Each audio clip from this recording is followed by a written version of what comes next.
in the light of love from heaven above. I want to be standing in the light of love. I want to be standing in the light of love. I want to be standing in the light of love. Standing in the light of love from heaven above. Heaven above, from heaven above. Heaven above. Standing in the light of love. Standing in the light of love.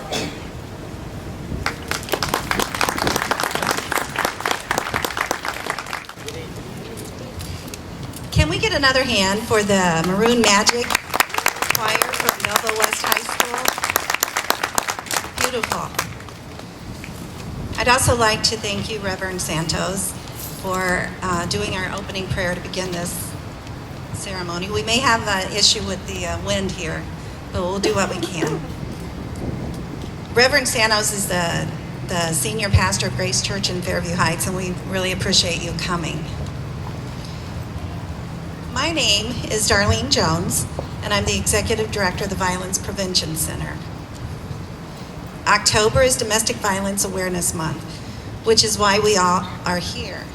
Not only are we here because it's an awareness event, we're here to acknowledge and honor those individuals in our community that have been murdered because of domestic violence. We're here to recognize those that have survived domestic violence. I think it's appropriate that we're here at Lindenwood. I am so grateful that Lindenwood agreed to partner with us and allow us to have this vigil here on their campus. I know there's students here of all ages, but there's a lot of students that are younger students here. And I really think the younger generation of adults are the ones that can really start breaking this cycle of violence. We have these high school students here. 1 in 6 females in high school have been in abusive relationships. So you think about those students that may be coming to this college, to any university. If they haven't had somebody intervene, if they haven't had somebody provide some support, provide some education about what their rights are as a human being, there's a pretty good chance that's going to continue when they come to this university. If the abusers haven't had somebody intervene, there's a pretty good chance they're going to continue to abuse while they're students. One of the things we do at the Domestic Violence Center, we've been around for 36 years. One of the things that we do is we go into the community and we work with little kindergartners on bullying. We work with high school students on healthy relationships, but we can't do it by ourselves. When the agency started 36 years ago, they started with a shelter. We still have that shelter. The shelter is very much needed because it's a place for victims, if they need to get out of the situation, they don't have a place to go, they're going to stay where they're at. But we provide a safe place they can go to. It wasn't long before we figured out we need more than a shelter. The counseling program then came along. If victims do not receive some help with growth, with building their self-esteem back up, with domestic violence education, they're going to have a hard time going forward in their life. The next step was with legal advocacy. We had the shelter, we had the counseling.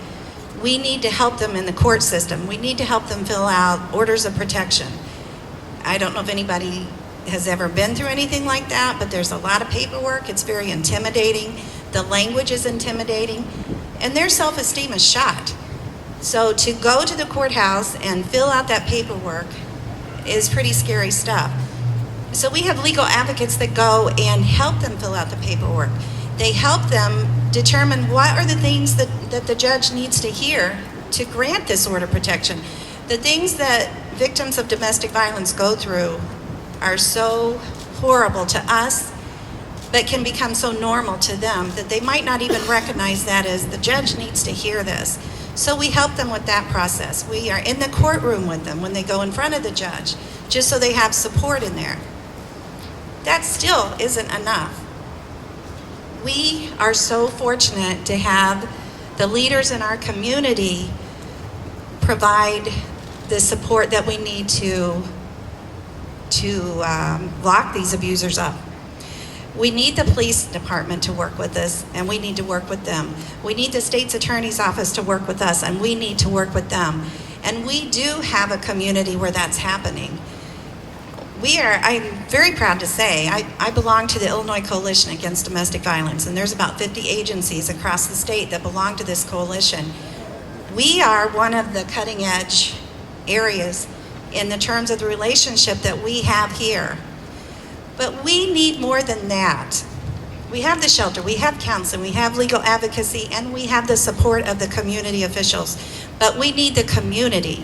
We need the community to stop and say, that's not okay. That's not okay to verbally abuse that person. That's not okay to push them. That's not okay to stalk them. If they say don't call, don't call. If they say they don't want to see you, don't show up at the door. Everybody needs to come up and support those people that are in that situation so they know that's not okay. The more people say that's not okay, the less people feel like they can get by with it. I will let some of our officials talk to you about the things that we're doing in our community. But before I do that, I really want to introduce our honorary chairs. Jay and Diane Tebby, right there. Jay is the president of the Belleville News Democrat. And right now, they're in the process at the News Democrat of doing a clothing drive where their employees can come in and there's boxes, I'm assuming, and they can drop off their used clothing that they don't want. We have a shelter shop that we sell used clothing. We also use it for our clients that are in shelter if they need, when you leave your home in a rush, sometimes you don't pack.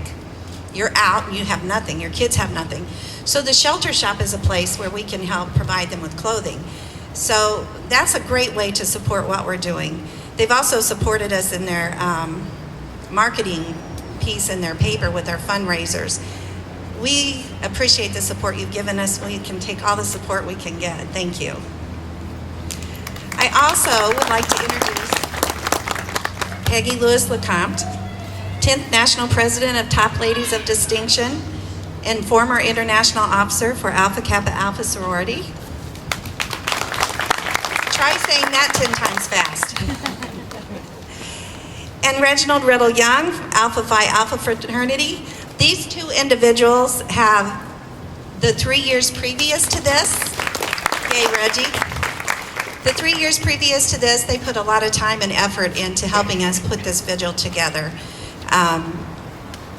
We moved here for a variety of reasons, one of them being we got totally rained out last year where we were, so we thought, okay, we need to relocate where if it rains, we have a place to go.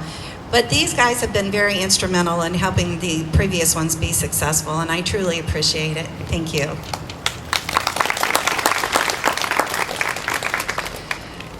Our first speaker is Judge Eckert. She's retired judge. She is very familiar with the Violence Prevention Center. She used to be on the board, and she's very familiar with dealing with domestic violence. She's presided over many domestic violence cases. She actually had a major part in helping the county develop a specific courtroom that's devoted to domestic violence that didn't used to be in existence. But Judge Eckert, would you please come up? I'm a lot shorter than she is, I think. Well, good evening. It's wonderful to see all of these faces here on this chilly evening. And on behalf of President Barger, the faculty, staff, and students at Lindenwood University, I'd just like to say welcome to our campus. We here at Lindenwood University Belleville are very proud to partner with the Southwest Violence Prevention Center, excuse me, as the site for the annual Take Back the Night Vigil. The Violence Prevention Center has 36 years of history of working to prevent domestic violence in our community. From humble and hopeful beginnings, as the Women's Crisis Center of Metro East, to now a leadership position in not only our community, but in the state, the Violence Prevention Center is an institution in our community that we can be proud of. It is with pleasure and pride that Lindenwood University Belleville partners with the Violence Prevention Center hosting the vigil this evening. In addition to the partnership this evening, Lindenwood University has partnered with the St. Clair County State's Attorney's Office as an unfunded partner to attempt to obtain a grant for funds to adequately support our prevention efforts here in St. Clair County. Lindenwood University Belleville firmly believes that education is a key component to combating violence and is partnering with the State's Attorney's Office as well as the Violence Prevention Center to offer violence prevention classes to our freshman orientation classes. Subjects may include safety precautions, healthy relationships, alcohol, and drugs. This past week, a report from the American University Association from a study indicated that 1 in 4 university women report being sexually assaulted. Vice President Biden this week went to Ohio State University and recommended mandatory education for freshmen regarding sexual violence on campus.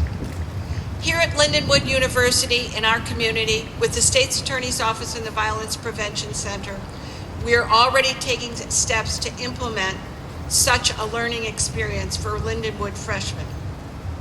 Once again, believing that education is at least a key component to answering domestic violence.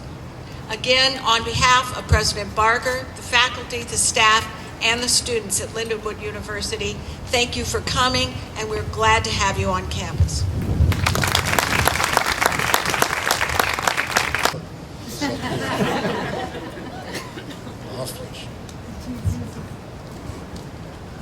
Hi, I am Bill Clay, and I'm the Chief of Police in Belleville.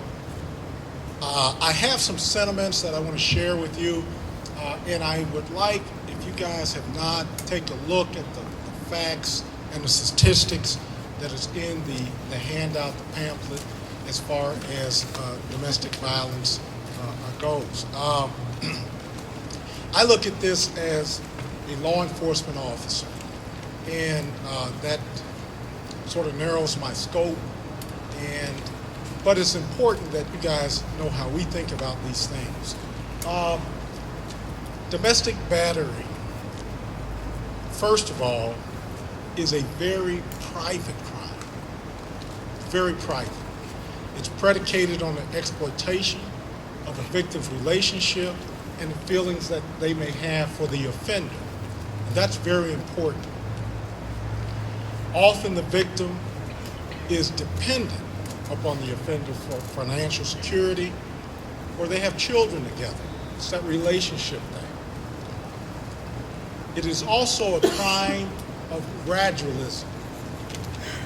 A crime of gradualism, where the offender slowly assumes more and more control of the victim by controlling, and this is not all inclusive, but controlling access, the type of clothing the person wears, their family relationships, their friends, and so forth. And even the movement of the victim, where they could go or they did not go. Oftentimes, and at the first glance to the victim, these acts appear to be harmless. Some believe they're sweet, they think they're innocent, and they explain it away as that, oh, he's just so in love with me, he's so protective. That's how it appears, that's how it starts out.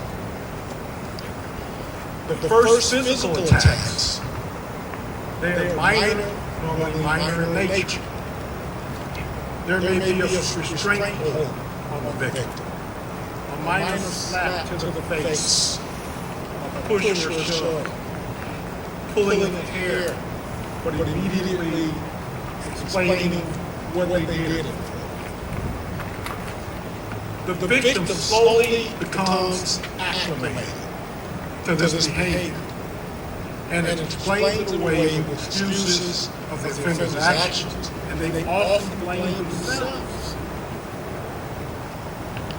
The violence will escalate, and the victim will find themselves isolated from friends and family. They often become embarrassed, and they feel powerless.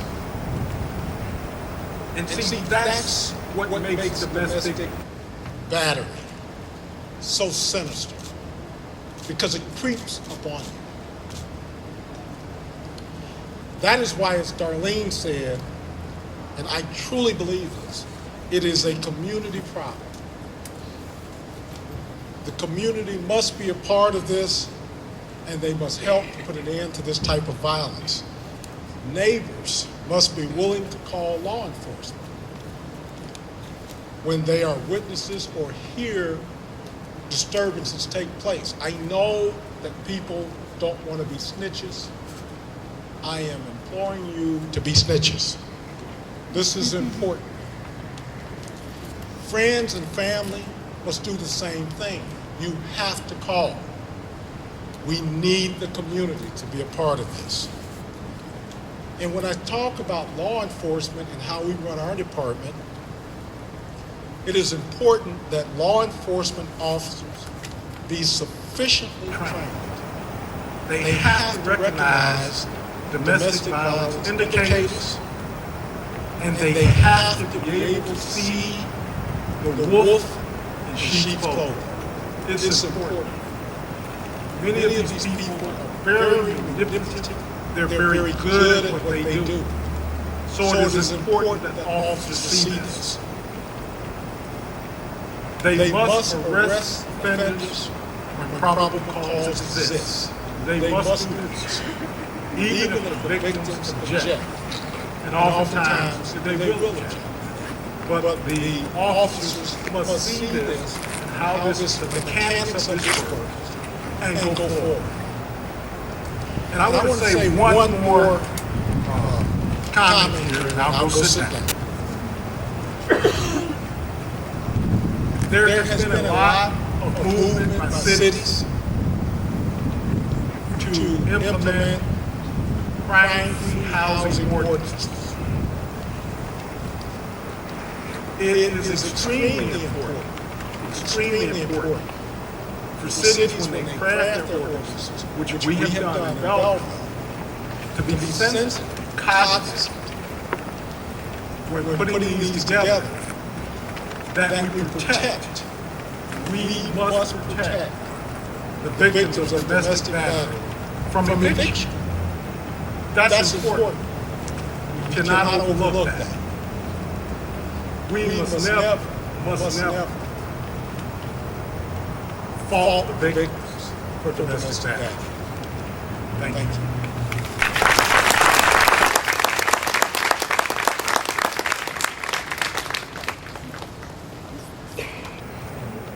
Our next speaker is Major Rick Wagner from the Sheriff's Department. And we have worked with the Sheriff's Department, I think it's been close to 10 years that we've worked jointly with the State's Attorney's Office, the Probation Department, and the Sheriff's Department. And again, we are a model program for Illinois. And I'm bragging on us, but I hear this. When we go to these meetings in Springfield, other agencies are asking us how we do what we do because they're interested in trying to get something going in their community. So Rick, come on up. I've known Rick for a long time.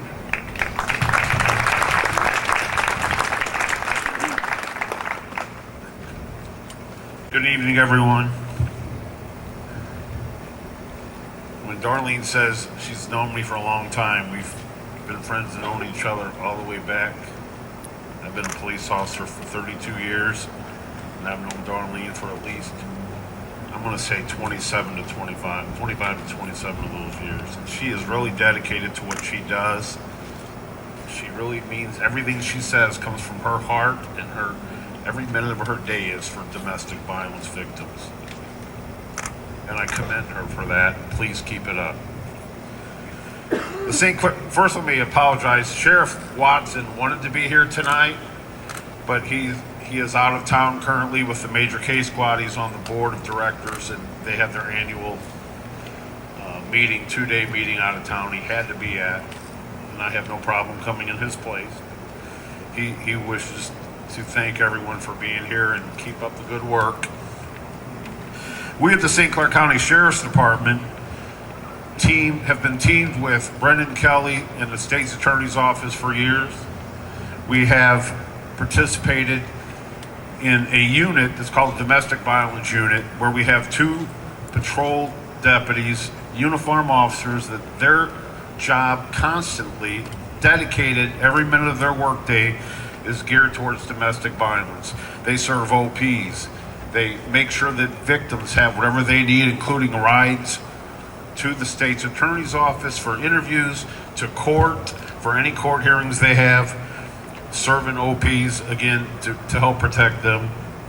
We have 1 investigator that's his specific job to follow up, apply for warrants for felonies, work with the victims and witnesses, keep them all together. And lately, well, for years, police officers on the street, they never can understand why victims of domestic violence continue to put up with what they put up with in their households. They get frustrated. They get frustrated when they arrest the suspect, and the victim will end up going back with them for whatever reason, but the police officers in the past haven't understood why that is. Well, now, with the help of Darlene's unit, the State's Attorney's Office, our officers go to training to understand every step of the way what these victims are going through, why they're going through what they go through. And we are also the first department in St. Clair County that every police officer, when he goes to a call of domestic violence, that officer will complete a domestic violence lethality screen. There's a series of questions he asks that, based on what that victim's answers are or the refusal to even answer the question, if in that screening, that helps that police officer on the scene, whether he's just out of the academy or he's been an officer for 30 years, it helps him make the decision. It makes the decision for him to immediately call the Violence Prevention Center 24 hours a day and let that victim speak on the phone to the domestic violence on the hotline, and help them get the help that they need on the scene. They don't just take the report. If the suspect's not there, just okay, we'll call us if he comes back, and then go look for him. They get that victim the help immediately. So, and I've been told that there's other departments in St. Clair County, they want to jump in and get the training and do the lethality assessment too. So that's going to be a great thing. But police officers, including myself over the years, never could understand, what do I say to them to get them to listen? Well, we're moving in the right direction with the lethality assessment, but here in my researching this and the training that I've had, I've learned that there's basically 8 things that every abused woman wishes that their friends and family knew. Only 8 things, and I'm just going to give you what those 8 are. Number 1, the victim, just listen to me, please. That's the number 1 thing. They want you, as a friend or relative, to listen to what they're saying. Don't interrupt them. Don't try and tell them what to do. Just listen to everything they're saying. Number 2, reassure me. Tell me things like, quote, "You don't deserve this. This is not your fault, and I believe you." That's what they want to hear you say. Number 3, tell me what you think. Tell me that you think I might be in danger. I need to hear this from someone else. The victims need to hear you say that they may be in danger. Number 4, please make sure that I have the domestic violence hotline number memorized. it may not be safe for me to have this number written down or in my phone, because my abuser will take the phone, they'll erase it from my phone, and if I don't have it memorized, I won't know in the heat of the battle what number to call. Number 5, call me often and ask me how you can help me. Call me and ask me how you can help me. Please check with me before you send an email asking about my situation. My emails may be censored by my partner. If you call me, please ask if it's okay time to talk to me. My partner may be listening in on the conversation. 6, please don't tell me what to do. And this is important, especially for police officers. Don't tell me what to do. They don't want to hear you say, you have to do this, you have to do that. I don't need someone else controlling all of my decisions. I already have that at home from my abuser. I need to be the one who decides when it's best to leave. 7, help me come up with a getaway plan. Victims don't know what they're going to do. They can't just leave and not know where they're going. Help me have a plan. Help me think through where I'm going to go and what I need to do next. And 8, please keep helping me even if I try to leave on countless occasions and end up changing my mind. Leaving isn't easy. Leaving isn't safe. Leaving scares me. So if we all understand that, and especially the students here, your age group is 18 to 24 is the highest number of victims.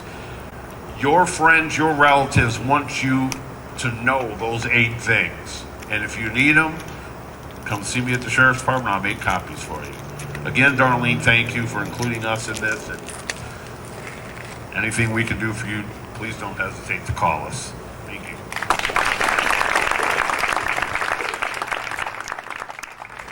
Good evening. I want to first start off by saying that I guess in December I'll have my 11th anniversary being mayor, and I'll never forget the first year. Because the first year I was mayor, we had an unprecedented 13 homicides. Now Belleville usually has 0, maybe 1,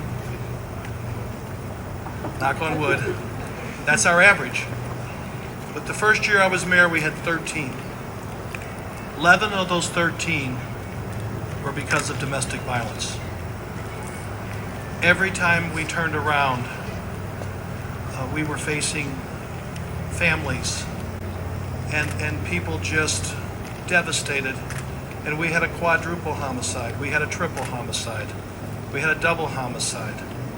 All of them had components of domestic violence. After the first year, I just was in shock. And my relationship working with the Violence Prevention Center quickly heightened understanding the importance of what's been said here tonight, education. Education is a must. We cannot slow down on our efforts to educate our young people and to educate many of our older citizens who have to understand it's not wrong to speak out or seek help. You know, we've come a long way. We are making strides. I've watched a lot of improvements, and the relationship building is extremely important. But we can't quit. There are clergy here, and I said it back in 2006 and 2005, that first year, and I'll say it again, we need our clergy to be preaching from the pulpit about how wrong domestic violence is. We need people in the workplace, our employers, we need our employers to talk about how wrong it is to be aware and to allow and to look the other way when domestic violence exists and the workplace knows about it. Unfortunately, domestic violence does not know any boundaries. It doesn't know jurisdictional boundaries. Several of the murders that happened that first year I was mayor, the violence started in one situation, the quadruple in DuPont, Illinois, and the murders ended up occurring here in Belleville. They know no boundaries. But they also know no boundaries when it comes to people's walk of lives. You can have executives and you can have people who are out of the job. You can have all types of people who engage in trying to take control of people's lives and hurt them. And so often, sometimes in the name of love. So I want to applaud all of you here tonight. Lindenwood University, I want to applaud the Domestic Violence Prevention Center. I want to applaud law enforcement. I'm proud of the efforts that my chief, Bill Clay, has initiated with our department, our 85 sworn officers in Belleville, and the way they work together with St. Clair County and the state's attorney. And I support that and encourage that each and every day, that as we train new law enforcement officers and we swear them in quite often, because of retirements or different reasons, we make sure that they get to training to recognize the signs and symptoms. We must continue to work together. We must continue to hold these types of events, not just once a year in October, but we must continue every month of the year to keep our eyes open and to help continue to educate, especially our young, about the woes of domestic violence. Thank you for inviting me this evening. I pledge that Belleville will continue to partner with all of you, and we look forward to continuing to see the improvement and the education, the communication, and to get young people here tuned in to what they need to be doing to protect each other. Thank you.